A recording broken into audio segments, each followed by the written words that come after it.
everybody for coming out. I'm Alex Twining, an architect at Guido. We're gonna, a lot of you were, or probably a good number of you were here several weeks ago. And we're gonna, first thing we're gonna do is take you through what people thought a few weeks ago. And then just for those of you who weren't here, we basically just had kind of overall aerial maps of the area. And we asked each table to come up with what they thought the right uses were for the tables and what other ideas they had, for, especially for along the edge of the water. And then after we went through that, we had each of those teams actually present to the whole group. And so tonight, what we're going to do is we're going to first show you all the things we learned from all those different teams. I think there were 6 or 7 of them. And then we're going to ask you to take those ideas and look at them from a 3-dimensional standpoint of how they might fit on all these blocks. And interestingly, in other projects we've done, we'll have models, and then inevitably people like to come up and move them around. So we thought, well, why not just let people sort of work with the blocks? I mean, we had to oversimplify it, but it's because it's complicated. And that's we'll show you how we're going to do that as this, and then we'll spend about most of the time letting people think through those, and then do the same thing, have people present their ideas at the end.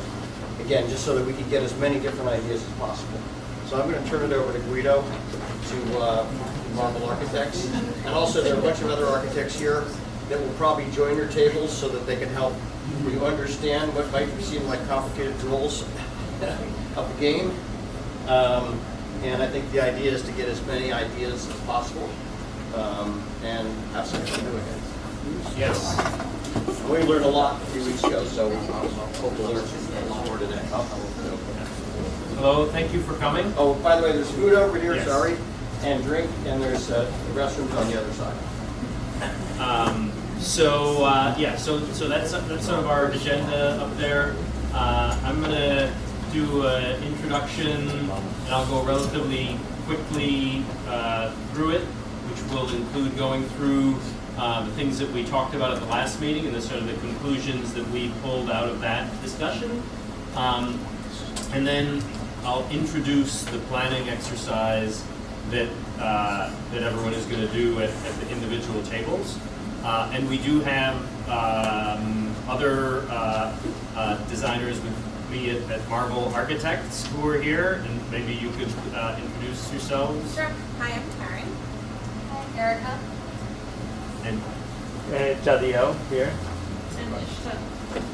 And even though we're developers, we have a few other architects from our development team, which is Brian Hong. Hi, Miss Goddard. Okay, so so I'm going to go through this kind of planning exercise, but you will also have at your table someone either from the Marble Architects team or from the development team. So you don't, if you didn't exactly get one of the parameters, that's okay. We can go back through it. one other thing is this illustration. Think of when you first came in, you might have seen some views of canoe kayaking around the Echo Bay. In our last meeting, a lot of people told us you really got to go out there and see that, and some of them set up a tour, and we actually went out and kayaked around. So those are some shots done just a few weeks ago on a Friday evening. Yes. And so we really appreciated that. We learned a lot. It was Anybody here who hasn't done that, I recommend it. Sorry. it was phenomenal, I have to say. It was really amazing waterfront, amazing wildlife. So this is sort of our agenda. We're going to start reviewing the conclusions from the last meeting. Then we kind of distilled those into some goals and strategies, and those goals and strategies informed the plan that you see in front of you. So one of the things, along with looking at the blocks and taking the next step, the other thing you can do as you're working at your table is kind of add another layer of goals and strategies, or correct where we may have misinterpreted something. Sorry. And then the last thing we'll do is, there are certain things that we, based on the discussion last week, felt everyone seemed to agree should be part of the development plan. And then there were some things that came up, and some people said this would be a good idea, this, you know, but it wasn't as consistent. So some of those things we have identified as kind of amenities that you may or may not include. And so that'll be part of the planning exercise, will be to decide which ones of those are a priority, which ones make sense, and which ones maybe are less of a priority. So this also, there's a website for this project, and the website has an online survey which is still going. So this is just like a real like baseline of information. So, you know, currently, you know, the majority of people dislike the condition of this piece of the waterfront. That is probably not so much of a surprise. And then this was another part of the exercise where this image was sort of chopped up into little pieces, and it was like, what was, you know, what's most attractive to you in this image, and you got to kind of select different pieces. So, you know, things that came up as a kind of things that were most attractive here were, you know, active promenade on the water, closeness to the water, the street retail,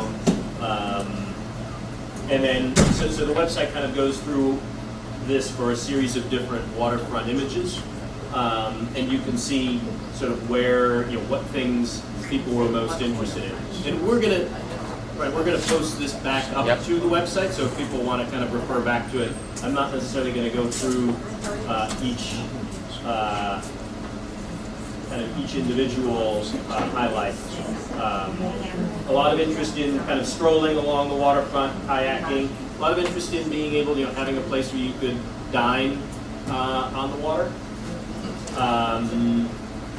What you want to do, you know, recreation, retail, townhouses, kind of, and apartments sort of stand out. Again, you can see kind of dining popping up pretty strongly in there.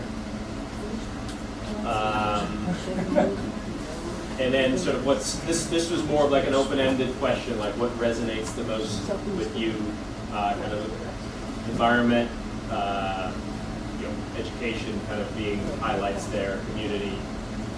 So then this was the meeting last time around. We had 7 groups. Each group presented and marked I think up it a was board. 70 people, so it's a nice little one-man-full group because And I frantically took down notes. architect type. And then sort of distilled those notes into some like kind of priorities that came out of that, and then distilled those sort of one step further to say, okay, these are overall goals. These are certain strategies related to the site plan. These are some programs and uses that, you know, that are going to make up the project, and then these are some amenities that some people like to see. And you each have at your table sort of a quick review of that information. If as part of your planning exercise you want to kind of go back and check what people said last time, you have a kind of excerpt from this presentation. So those numbers are the group numbers? Those numbers are the Yes. group numbers. Yep. So you can see some of them, almost everybody Yeah. agreed, some of them only 1 or 2 groups Right. mentioned them, and I think the last group, so much had been said before, they didn't. Right. You know, Like ditto. right. Okay, so then starting with the goals and strategies, and really initially the goals. So there was a lot of kind of consistency about this, about just kind of seeing, like, really kind of reconstructing and reinforcing everything that's great about what's happening on the waterfront there, and then kind of recognizing that there are some things there that, you know, luckily they're, you know, especially this time of year, it's very green, so they're like a little bit shielded, but they're really not the things that make the most of the waterfront, and they kind of take away from the exterior. So reinforcing that that character, and then there was some discussion about that anything that gets built there should be something that is sympathetic to the kind of the sort of waterfront aesthetic and the town aesthetic, and this is, you know, we still don't. We're not at a point where we know like what these buildings should look like, but what I did was I just sort of bracketed a couple images from the site. There's some amazing stone walls that run through the site, And then, of course, there's the armory. And then the three middle images are just some snapshots of materials from some of our projects. And just saying that that's how we would interpret that kind of material sympathy to what exists on the site. Then strategies. So access to the water was a big one, and also, people brought up access to Echo, and then access, finding a way that you could have like a bike path or something where you could kind of go along the water. And, some people said wrap around the sanitation plant, which seems like a great idea, but I think is tricky in terms of approvals. But, if we connect it here, then it really, you do have actually quite a bit of kind of continuity of walk in the. Some even suggested maybe down Echo Avenue to connect to the marina. So this was I know. almost every group signaled this out. And then another one was views to the water. And so, you have in town here some examples of super block developments where, a development just kind of spreads out and takes up multiple blocks. And it was very clear that people were saying that's not what we want. We want something that is kind of broken up as much as possible. And I think what we're suggesting here is if you want views to the water, one way to get the most out of that is to the extent that we can, if we can line those views up, those view corridors, and have them be streets and have them actually line up with the streets of the upland neighborhood, so you really get a lot of connection. Now, there may be some places where there's some existing feature on the site you can't exactly hit that, but that would be the general goal. Active retail on Main Street. Sense of arrival and connection. This kind of puts together a couple different things that people were saying. One that was you want to, like when you're arriving from the north, there is a kind of sort of a recognizable moment of being in New Rochelle that should be celebrated here in some form. We don't know exactly what that is yet. And then the other was that this is a place where downtown can kind of connect to the water.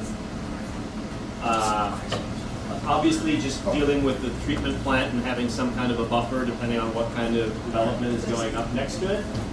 And then also a kind of different kind of buffer saying that if we are really seeing the kind of character of this natural waterfront as an important amenity and asset for the project, that there also needs to be some consideration given to how the development kind of approaches that and to not upset that too much.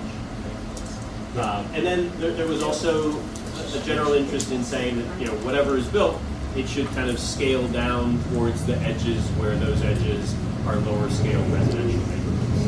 And I think this is something that this particularly gets into massing, which is something that you'll be working on in terms of looking at the blocks and saying, okay, how do I plan this in a way that achieves this? Where can I have a little bit more density, and where should things be a little bit more scaled down? Just one other thing that we did. So there is a piece of the site that was actually included in the downtown district rezoning, and we hadn't, previously we hadn't really looked at that, but when in terms of kind of seeing what everyone was saying and how these three kind of chunks of land really make sense as a whole, we said, okay, if we're looking at this, we need to kind of re-engage with that as well. So those kind of general site principles led us to develop the map that you have in front of you. And just to answer one of the questions that came up, yes, so we've dedicated a certain amount of the site to streets, and that's what you're seeing there. Now you might say, maybe we don't need this many streets, and that the streets are both they're a cost, but they also take up land area. So if you're doing a street, then you can't put a building there. But based on the discussion last time, we thought that it was good to have this many streets, but you're free to test different things. So then we get into kind of programs, and so this is really the part that we're going to be digging in together tonight. So this is just kind of identifying what your blocks are. So we have green blocks in 2 shades of green that are housing. And we have... What color is affordable housing? It's a required percentage of all the housing mixed in. It's not supposed to be in one place. It's supposed to be mixed across all the housing. Buy your way out of it. How much have you committed? $10,000. You can buy your way out. Well, that's not our plan. So there are some blue blocks that are hotel. There's some red and yellow, which we're saying represents retail, dining, and nightlife. And then there are black blocks that represent parking. And just a couple kind of ground rules for how we put these blocks together. So each kind of basic like Lego block represents about a 4-story building, and it's I will 130 feet by 60 feet, and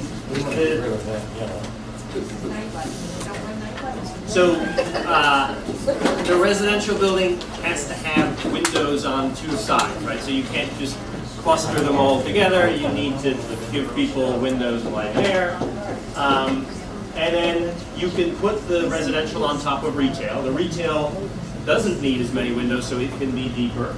And then, other combinations is you could think about, some people said dining on top of a hotel, so you could put the retail on top of a hotel. We don't really think that we want to do multi-story retail or anything like that, so we're not. What about multi-story offices?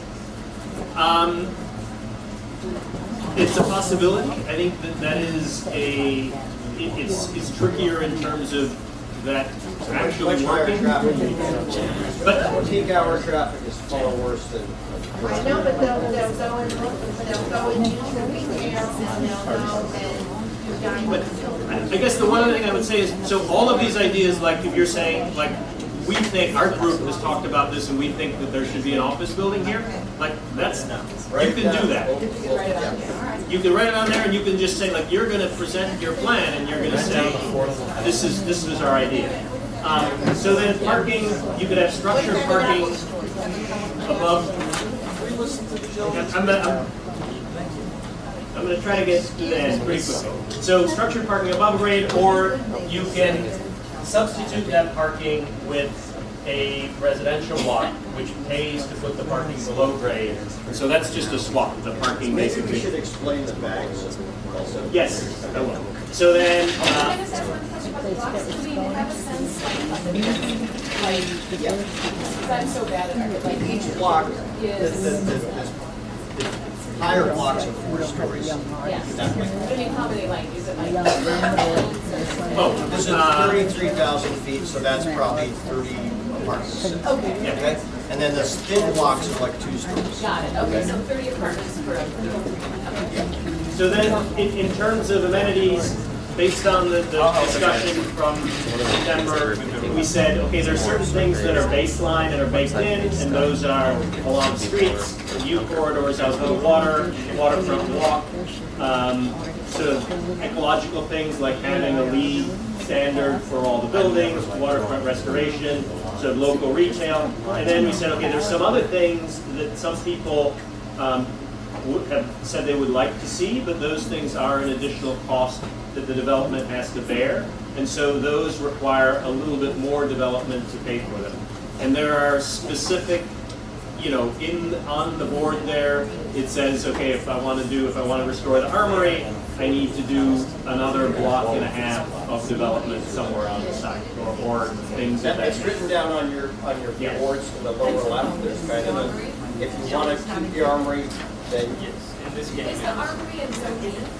the armory is in zone. Okay, that's the armory. yeah, everybody got an armory, and this is Echo Lab, so there's two buildings that have a smart merit. Is it considered a bonus? So, last slide.